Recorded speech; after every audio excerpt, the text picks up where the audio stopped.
Zdravím všetkých pri novom videu a v tomto videu sa vraciame späť otázky a odpovede. Takže vybral som niekoľko mailov, na ktoré zodpoviem takto, ktoré si aj neviem, že či sú zaujímavé, či nie sú zaujímavé. Sú to otázky od ľudí, čiže vypočul som hlas ľudu a idem odpovedať. Čiže našiel som pár náhodných nejakých 5-6 mailov, no raz, 2, 3, 4, 5, 6 a ešte tam mám ďalších XY, uvidíme, že koľko to bude trvať. Každopádne ideme na to.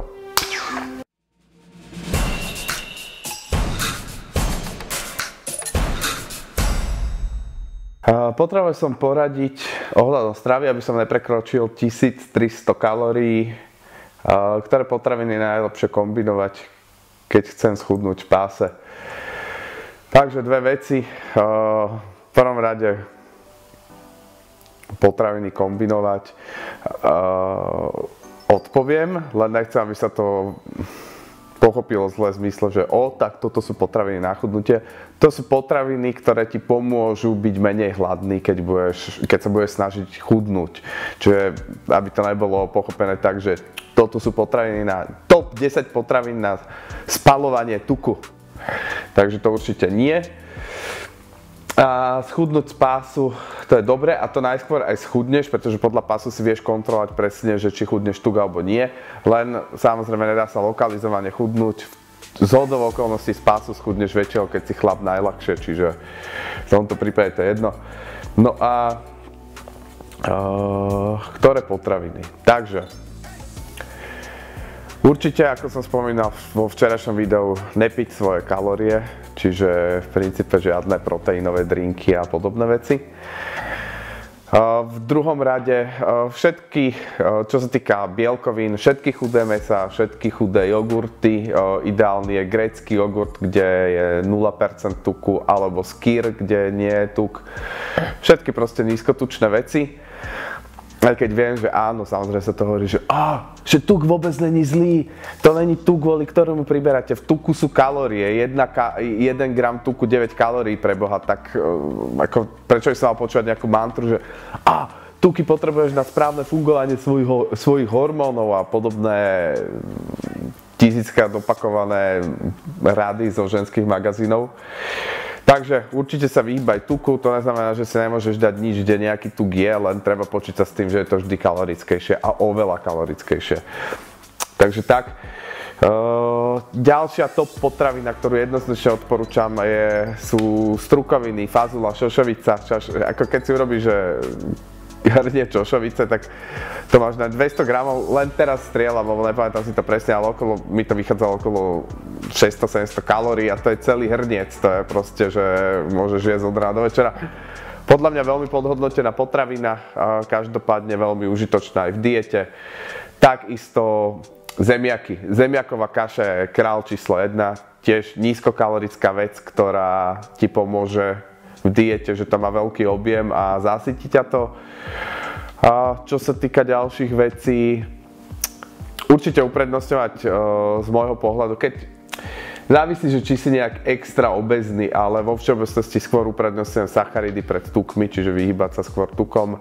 Ale ten dôvod je ten, že jednak majú sacharidy vyšší termický efekt, jednak je väčšia šanca, že pôjdu do glykogénových zásob a úplne ideálne sa kombinujú s nejakým športom, čiže ak by si do toho aj cvičil, tak je to úplne ideálne podľa mňa. Takže tak. Tiež by som išiel tak na dve jedlá, skôr dve väčšie jedlá, ako neviem, to typické 5-6. Samozrejme, môžeš to tak mať, ale niektorí ľudia sa skôr prejedajú, keď majú tých jedál viac, ako keď ich majú menej a väčších porcií a že sa najedia úplne doplná. Ak ti vyhovujú menšie porcie, určite by som skúsil prerušované hľadovanie nejakých 16-18 hodín. Ja treba, keď nič nerobím, teraz som mal 2 choroby po sebe, katastrofa úplná. Ale tak sú tu deti, čiže vždy niečo donesú. A idem kľudne 20 hodín, úplne mi to vyhovuje. Žiadny problém, takže prerušovaná hladovka ti môže pomôcť znovu, niekomu to vyhovuje, niekomu to nevyhovuje. Ale pýtal si sa na to jedlo, čiže ako som už povedal, tieto veci sú top pre mňa, čo sa týka diety a vyhýbať sa tučným veciam. To bude najjednoduchšie pre teba. Takže tak. Druhá otázka. Ahoj Michal, zaujímal by ma tvoj názor na tento bod. Je kvalitatívny rozdiel v príjme bielkovín? To je nejaký link na článok.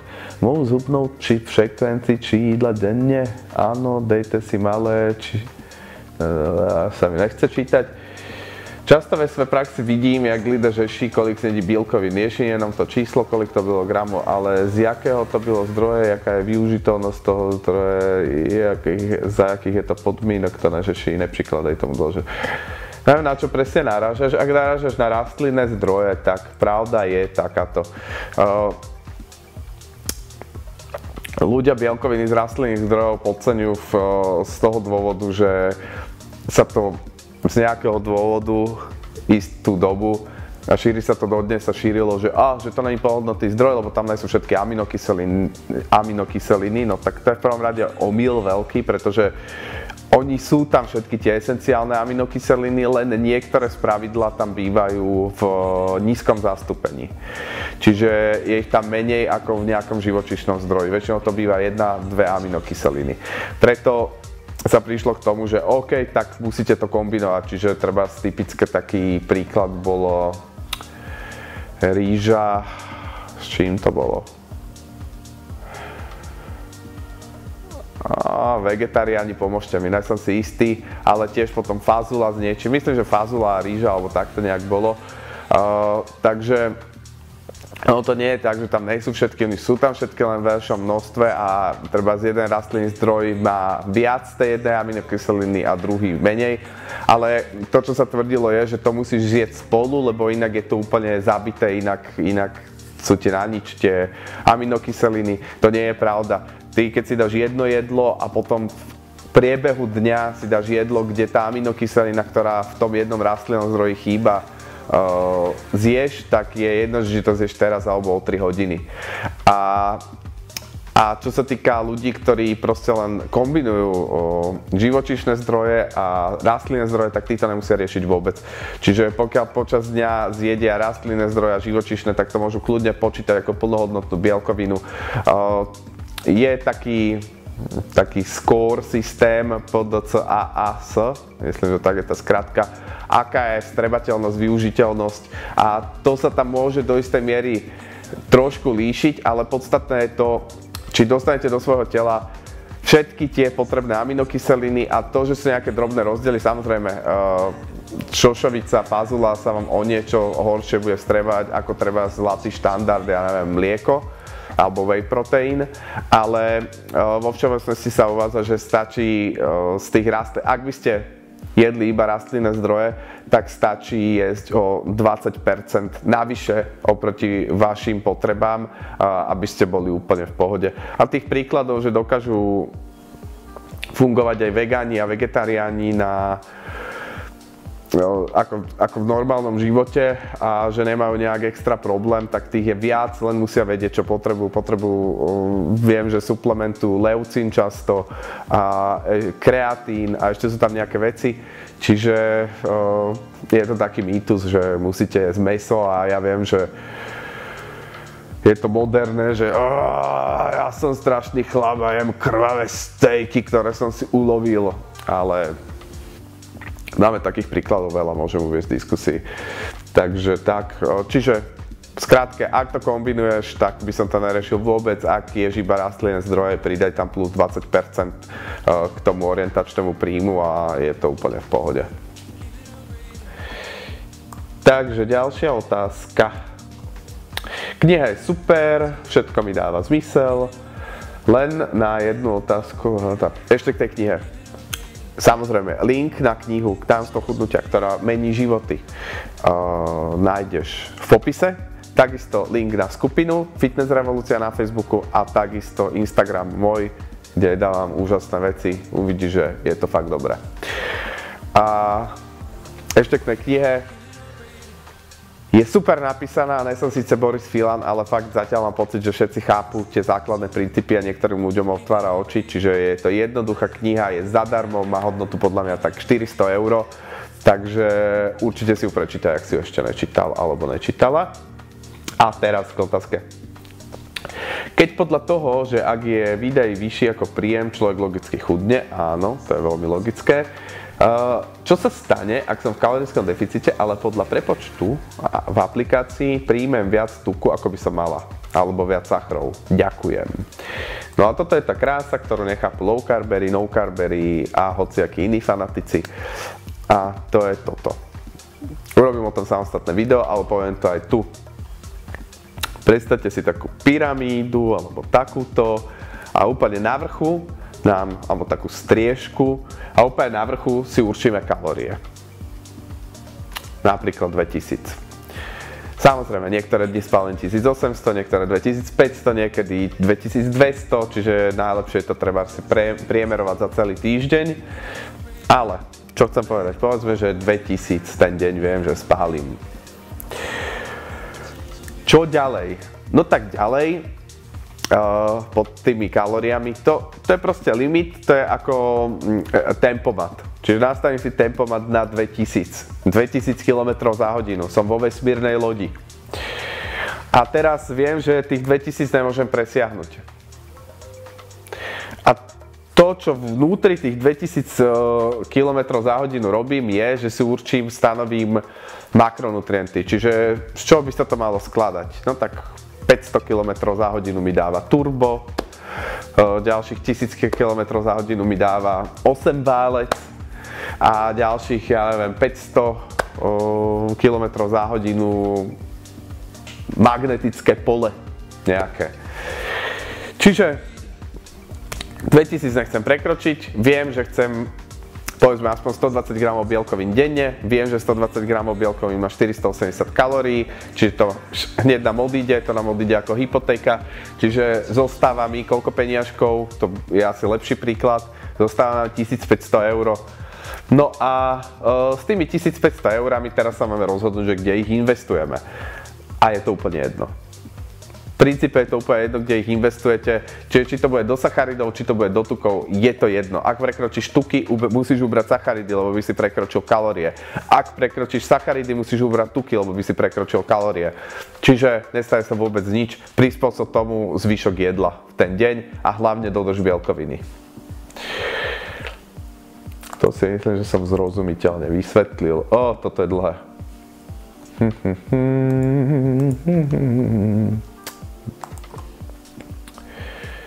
Ja to prečítam a urobím strich, dobre?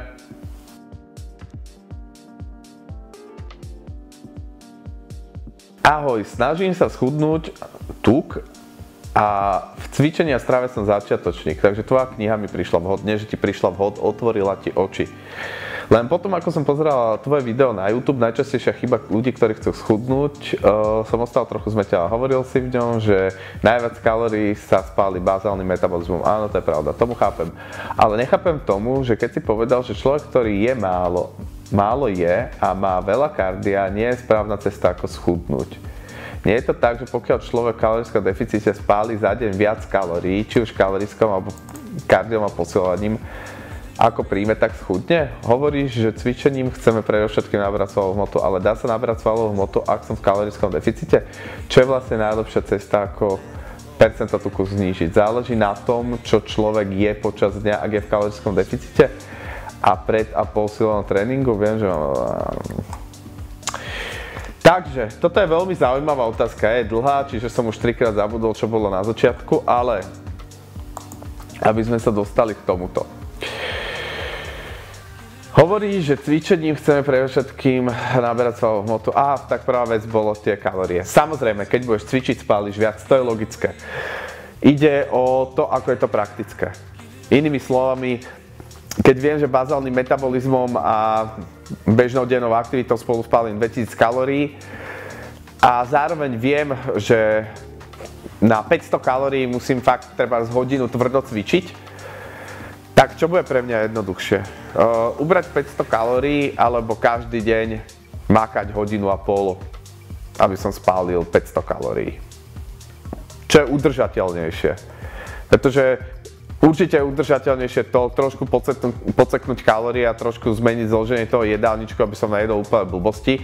Nemusí to tak vždy byť, ale spravidla to tak je, že človek z úplne najväčšieho šitu diety, úplne najhoršej diety na svete, typu tuto pán doktor hovoril, že treba ráno ovsené vločky a potom si treba dať olovrantík, ja neviem, nejakú modernú variantu nejakej zeleniny a orieškov a potom si mám dať orieškové maslo a podobne. Tak keď z takéto diety prejde na niečo rozumné, tak v podstate skoro vždy schudne. To je prvá vec. Že akákoľvek dekontrolovaná dieta je horšia ako kontrolovaná dieta. Čiže to je prvá vec. Ale naražal som tým na to, že je oveľa jednoduchšie upraviť tie kalórie a vhodnejšie voliť jedla, ako každý deň sa mordovať niekde. Proste to nie je dlhodobo udržateľné. Čiže preto som povedal, že to, čo by mal byť základný cieľ každého človeka na začiatku, keď chce zmeniť svoju postavu, je ubrať kalórie a začať cvičiť silový tréning. Či je možné naberať svaly aj v kalorickom deficite, o tom mám špeciálne video a nie každý súhlasí. Ja som k tomu dal štúdie, ktorým dôverujem, niekto iný dá možno nejaké iné štúdie, zatiaľ som ich nevidel, ktoré niečo také vyvracajú. Samozrejme môžu byť štúdie pre a proti. Hovorím na základe štúdií, hovorím na základe vlastných skúseností, hovorím na základe skúseností iných ľudí a hovorím, že je určite možné budovať svalovú hmotu aj v deficite. To, s čím budú súhlasiť aj tí, čo nesúhlasia, je, že minimálne je oveľa väčšia šanca, že si tú svalovú hmotu udržíš v tom deficite, ako keď cvičiť nebudeš vôbec. Čiže minimálne preto by si mal alebo mala cvičiť, lebo čo je veľký problém ľudí, čo schudnú aj z vyššej váhy, je, že zároveň chudnú veľké množstvo svalov a vyzerajú hrozne, keď schudnú. Vyzerajú ako po veľmi ťažkej chorobe. Takže určite cvičiť áno, aj v kalorickom deficite a je vysoká šanca, že nabereš v tom kalorickom deficite aj svaly. To, prečo nemáš cvičiť zmysle, že snažím sa cvičením schudnúť, je, že spáliť toľko kalórií je oveľa komplikovanejšie ako ubrať trošku jedla a nechať to celé na bazálny metabolizmus, alebo teda nechať to na naše celkové spaľovanie. Takže tak. Ideme ďalej, jedeme do tretí galaxie. Ahoj, je tu niečo, s čím potrebujem pomôcť. A som tu asi správne. Takže, trápi ma celulitída na nohách a zadku. Neviem, či vieš, ako sa jej zbaviť, ale ak áno, prosím poraď. Nebudem sa tváriť, že som expert na celulitídu. Niečo málo som o tom prečítal. Ale viac menej, k čomu som došiel, je veľa je genetika a to najjednoduchšie, čo môžeš urobiť, pokiaľ máš čo chudnúť, pokiaľ si 50 kg žena, 170 cm a nemáš už čoho chudnúť, tak pokiaľ máš čoho chudnúť, tak ten najlepší, najjednoduchší spôsob a najspoľahlivejší je schudnúť, pretože tým, ako schudneš, sa zmenšia aj tie hrčky, ktoré tam máš. Viem, že sú nejaké terapie, viem, že sú nejaké procedúry, o ktorých nemám dostatok naštudované na to, aby som ti vedel poradiť v tejto oblasti. Viem, že veľa z toho je strašný scam a bullshit, ale toto je najjednoduchšia metóda. Schudnúť na nižšie percento tuku a tým pádom aj tá celulitída bude menej viditeľná. No a máme tu, a už je to dlhé. Ahoj Miško, som už vo veku tvojej maminky, takže ťa nebudem obťažovať problémy s chudnutím. Začal som chodiť do sveta zdravia.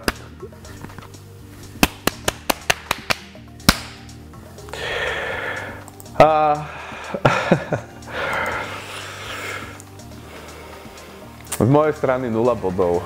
Bola som z toho dosť na nič a náhodou som narazila na tvoje videjka.